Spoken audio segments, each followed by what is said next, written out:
ಹುಬ್ಬಳ್ಳಿ ವಿಮಾನ ನಿಲ್ದಾಣದಲ್ಲಿ ಮಹಾ ದುರಂತವೊಂದು ತಪ್ಪಿದೆ. ಹುಬ್ಬಳ್ಳಿಯಲ್ಲಿ ಲ್ಯಾಂಡ್ ಆಗಬೇಕಾಗಿದ್ದಂತಹ ವಿಮಾನ ಸುಮಾರು 4 ಗಂಟೆಗಳ ಕಾಲ ಆಕಾಶದಲ್ಲಿ ಸುತ್ತಿ ಕೊನೆಗೆ ಬೆಂಗಳೂರಿನ ಏರ್ಪೋರ್ಟ್ನಲ್ಲಿ ಸಂಜೆ 7:30ಕ್ಕೆ ಲ್ಯಾಂಡ್ ಆದ ಘಟನೆ ನಿನ್ನೆ ನಡೆದಿದೆ.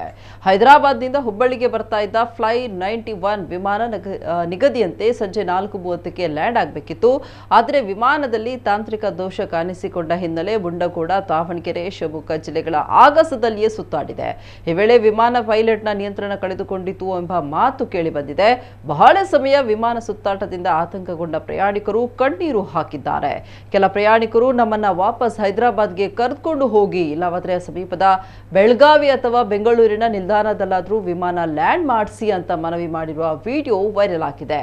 ಸದ್ಯ ವಿಮಾನ ಸೇಫ್ ಆಗಿ ಲ್ಯಾಂಡ್ ಆಗಿದ್ದು ದೊಡ್ಡ ಅಪಾಯವೊಂದು ತಪ್ಪಿ 106 ಮಂದಿಯ ಪ್ರಾಣ ಉಳಿದಿದೆ.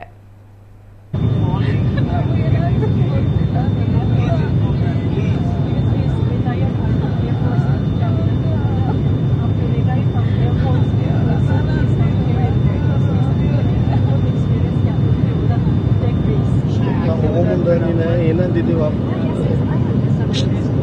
ಏನೇನು ಮಾತಾಡಿ ನಾನು ಫ್ಲೈಟ್ ತಗೊಂಡು ವಿಚಾರ ಮಾಡಿ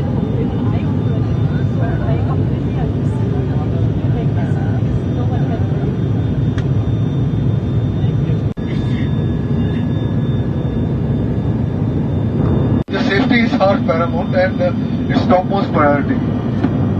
So be rest assured, we will not attempt in case the weather.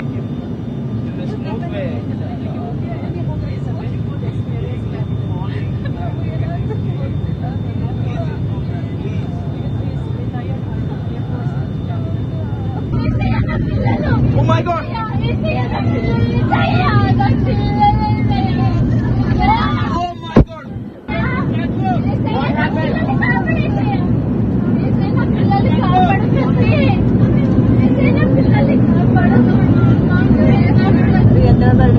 Why is doing like that?